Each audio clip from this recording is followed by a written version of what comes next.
I am going to be with Megan Franke all day. I got to see her this summer at the CGI conference, and I cannot wait to learn more about primary number sense and counting and how I can use that in the classrooms at my school. Lloyd and Margaret Cotsen held all of you in the highest regard.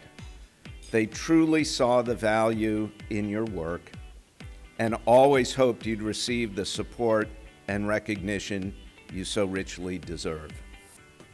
And I so wish Lloyd and Margaret could be here with us this morning in person, as I know they'd be overjoyed to see such an impressive turnout. They'd be so pleased and gratified that so many dedicated educators would be willing to sacrifice a full day of their weekend investing in their professional growth. All of you are welcome today. We're in for a very, very special day. I hope it's a day where we all leave here feeling more joyful than we did when we arrived this morning, because our work, and that's what we do, is all about the joy that we get as we work with our students, because the students are at the heart of our work. Okay, safety is the result of care. Safety does not result from control. The reason I know this is because we use a lot of control, both in schools and outside of schools. Okay, we have a very, very robust budget that goes to, policing, military, all kind of institutions that are designed to keep us safe. And yet, look at the world that we live in. It is not safe. We don't even go to school and feel safe, right? So pouring money into these kinds of institutions designed for our safety, actually not getting us safety. So this is how I already know that institutions of control do not create safety. Do bad behaviors cease to exist? No. I already take for granted that bad behavior is a normal phenomenon that's going to occur given the setup of schools and the setup of the world. Harm happens, right? That's to take for granted. So we don't want to eliminate bad behavior, because you can't. You can try to eliminate the kids who do it, but you see how many there are now? There used to be 1 or 2. Now there's like 8 or 9. It's half your class. What are you going to do, right? So that's not the answer. That doesn't work. And so your goal is not to eliminate. Your goal is to respond in ways that are skill building, that are capacity building, and that are world making. And I just think that is exciting and not something to be dreaded.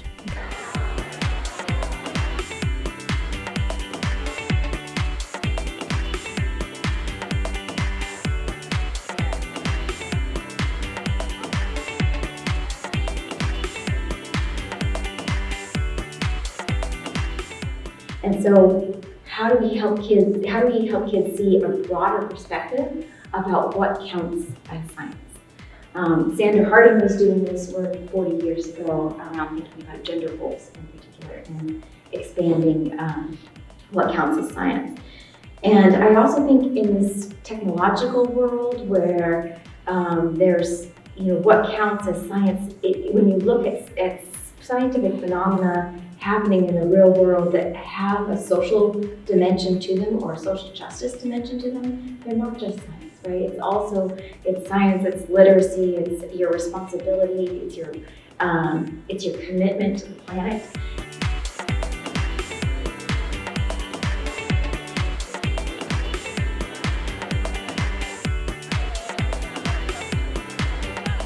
I saw Jessica Thompson on scientific sense making.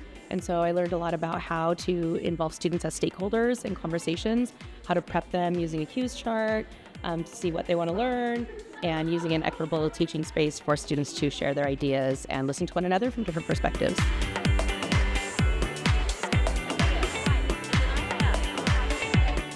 And so many of our students' emotional, social, relational challenges that we might be talking with them about, that we might be trying to support, we can really think about this distinction between, is this a change the light bulb moment, or is this calling the electrician, right? We have so many change the light bulb moments with students.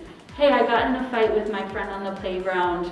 I'm so mad at them, right? That's changing the light bulb. Most teachers feel pretty equipped to like help students resolve a conflict with a classmate, right? Student comes in the morning, oh, I'm so grumpy, I didn't sleep last night. My brother is so annoying. Most teachers, right, that's a change the light bulb moment. We know how to support a student, help them feel validated, and then redirect, let's get on with our school day.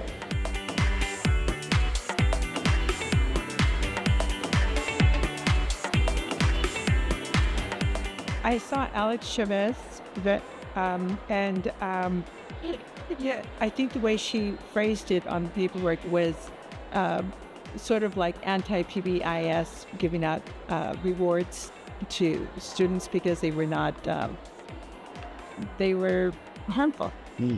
And what did I learn? I guess just the whole reward system is based on behaviorism, and behaviorism is based on conditioning of animals.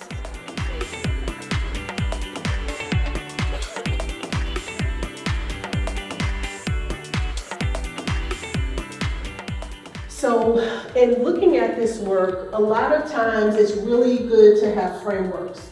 Frameworks are structures. They take these abstract concepts and they make them actionable so that you actually have a place to go to start doing whatever it is that's the good thing to do. And so one of the frameworks that I've been drawing from for several years has been Castle's competencies. Because the framework that they have for social emotional learning makes it actionable.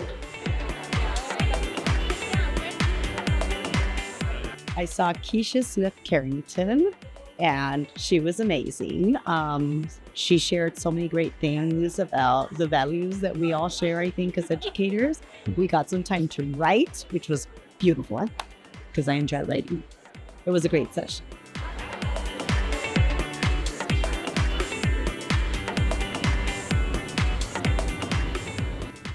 Now, multiculturalism had been around for a while, but I want to share the difference. Multiculturalism has to do with us acknowledging the diversity of people, that we come from different places and that we value that. And that's fine. But that doesn't make it culturally relevant. If we have potluck dinners and we invite everybody and we have all the flags and the different foods, that's multicultural. It's not culturally relevant until somehow we can use that to help them with the curriculum, to help them learn. So if I then take this dish and know that they have to use fractions to make this dish, and I use it to teach them that standard, now it's culturally relevant.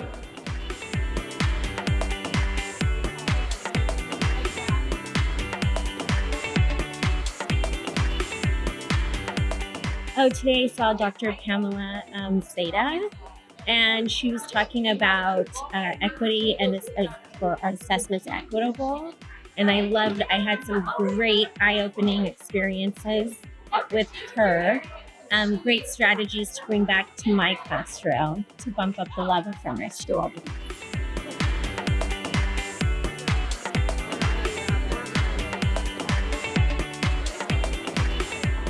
And some of what I heard in here today again, which is CGI values students, people, their histories and places. It focuses on the assets that students bring, right? Why do I do it? It challenges my assumptions about what students know and gives me the opportunity to get a better understanding of my math knowledge by growing as an educator. That kind of came up. It puts students at the heart of what you do, and what is better than that? Why? Because every kid deserves to see their value. Right? So, yes, we're trying to help you understand the development of children's mathematical ideas. We want to help give you tools to support your students to make progress in their math understanding. But at the center of this is us trying to value young people and to see their brilliance and to help them see their brilliance in ways that help them continue to participate and continue to make contributions.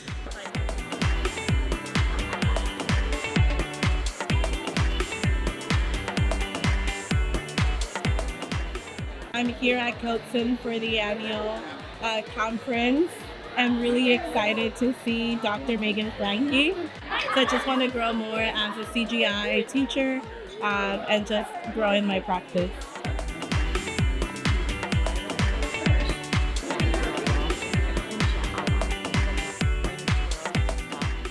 I think that in school we have a special opportunity to have kids see, feel, and experience what it's like to be in a better world, that we're not preparing them for the world as it is, but the world as it should be. So then when they go out into the world, they're like, this is messed up. We should do something about it, right? Rather than just accept, even though every force out there will tell them to do it this way, because it's the status quo reinforcing itself, right?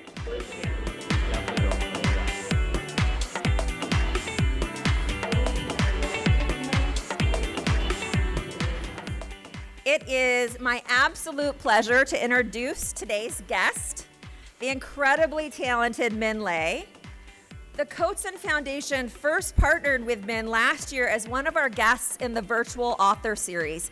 For all of you, as you go back to your school communities, as you go back to your classrooms, there are going to be high days and there are going to be low days. There are going to be days where you float out of the classroom filled with love from your students, and there are going to be days where you can barely drag yourself out because the day just needs to end. But through it all, I want you to remember that because you are connecting with your students, because you are building relationships with them, facilitating relationships for them, and because you are honoring their humanity and their cultures, at the end of the day, that is what they're leaving with, right? That is the gift that you're giving to your students.